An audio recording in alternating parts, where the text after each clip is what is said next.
వనజీవి రామయ్య అంత్యక్రియలు కాసేపట్లో ఆయన స్వగ్రామం రెడ్డిపల్లిలో జరగనున్నాయి. తెలంగాణ ప్రభుత్వ అధికారిక లాంఛనాలతో అంత్యక్రియలు నిర్వహించనున్నారు. ఈ మేరకు మంత్రి పొంగులేటి శ్రీనివాసరెడ్డి రామయ్యకు నివాళి అర్పించారు. రామయ్య మృతి చాలా బాధాకరమన్నారు. రామయ్య చిరకాల కోరికలను కుటుంబ సభ్యులు వివరించారని, ముఖ్యమంత్రితో మాట్లాడి వాటిని నెరవేర్చే చర్యలు తీసుకుంటామని పొంగులేటి తెలిపారు. రామయ్య నాటిన మొక్కలను సంరక్షించుకునే బాధ్యత మనందరిపైన ఉందన్నారు.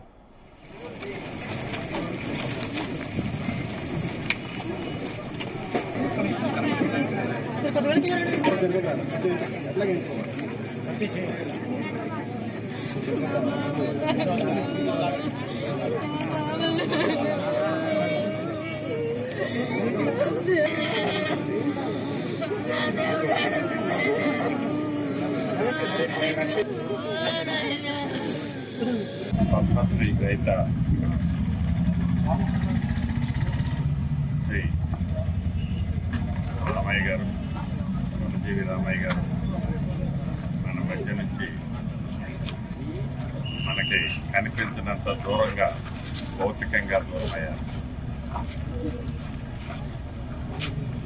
రాష్ట్ర ప్రభుత్వ పక్షాన, ముఖ్యమంత్రి రేవంత్ రెడ్డి గారి పక్షాన, స్థానిక శాసనసభ్యుడిగా నా పక్షాన వారి ఆత్మ శాంతించాలని, వారి కుటుంబానికి ప్రగాఢ సానుభూతిని తెలియజేస్తున్నారు.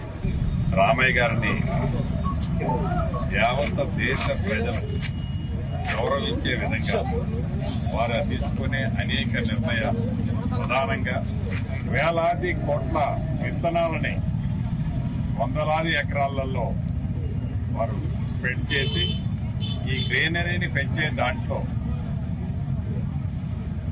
ఆర్థిక పరిస్థితులు వారికి సహకరించకపోయినా, ఒక పూట తిన్నా తినకపోయినా మొక్కలు పెంచాలి అని ఈ మొక్కలతో ఉండే ప్రయోజనాలని, ఆ మొక్కలతో వచ్చే లాభాలు ప్రజలకు ఎంతుంటాయో వివరిస్తూ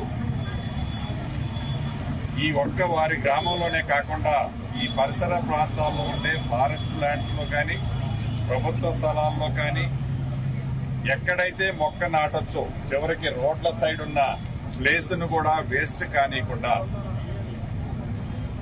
మహా అద్భుతంగా ఈ ప్రాంతాన్నంతా కూడా గ్రీనరీ చేసి పద్మశ్రీగా అవార్డు కూడా వారు అందుకున్నారు.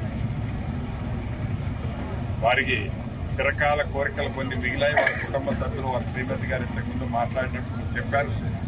తప్పకుండా రాష్ట్ర ప్రభుత్వ పక్షాన గౌరవ ముఖ్యమంత్రి గారితో మాట్లాడి వాటన్నిటినీ సాధ్యాసాధ్యాలు పరిశీలించి వాటన్నిటినీ తప్పకుండా నెరవేర్చడానికి ప్రభుత్వ పక్షాన అన్ని చర్యలు తీసుకుంటామని